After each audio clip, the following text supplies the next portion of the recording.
exciting is this? Hey? Hammersmith Apollo! Yeah! And you all seem quite up for it as well. Because, yeah, well, sometimes British audiences can be accused of being a little reserved, but we can get excited, can't we? Yeah. I saw a bloke on a train the other day, finished his Sudoku puzzle, and in front of the entire carriage, he went, yeah.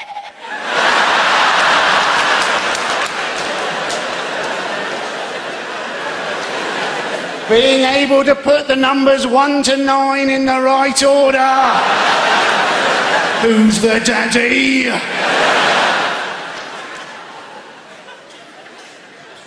So it is great to be here. Always a bit nerve-wracking early on at a gig. And let me tell you, ladies and gentlemen, it is a privilege to be part of a profession for the first time ever, which is more secure than banking.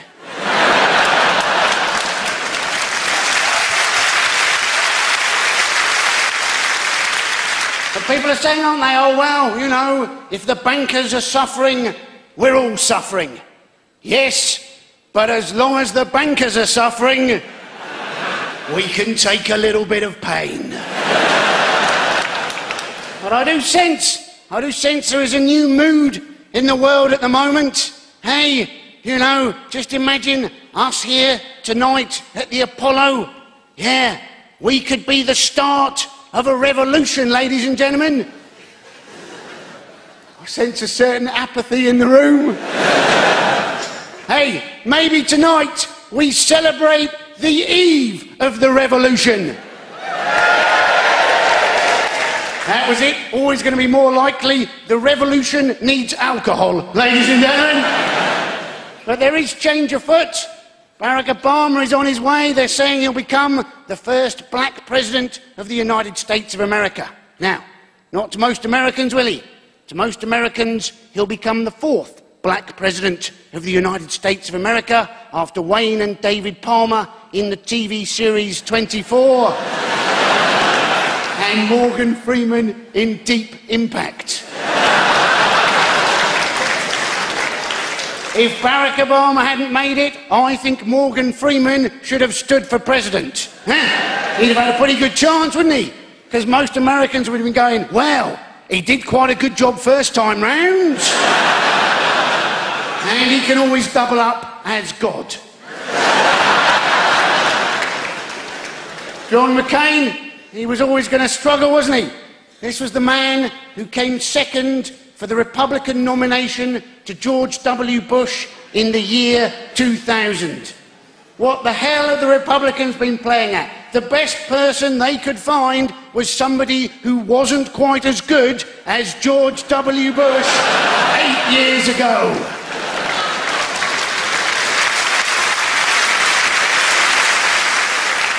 And what I want to know is, how come we're still getting all this talk of assassination now? You know, there was a bloke arrested, you may have seen, the FBI arrested a man who was on his way, apparently, to assassinate Barack Obama.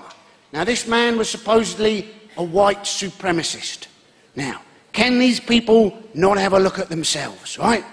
This bloke was off his tits on methamphetamine, driving a knackered pickup truck. He had no job, a massive criminal record, and he looked distinctly inbred. Can they not see that if there is a master race, they're not bloody part of it?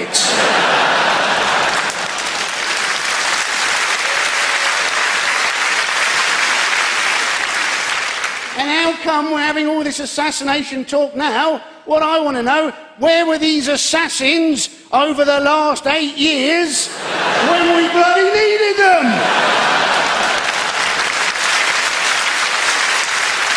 Oh yes, I sense the revolution is picking up a pace now. We now have a law, of course, where we're not allowed to incite religious hatred. We're also no longer allowed to incite hatred against lesbians, gays and transgenders. But the government has said it's okay, we can still make jokes about them. Which is lucky, isn't it? especially when it comes to transgenders. Let's face it, if you take a lady home and find out she's got a cock, you want to be able to have a bloody good laugh about it.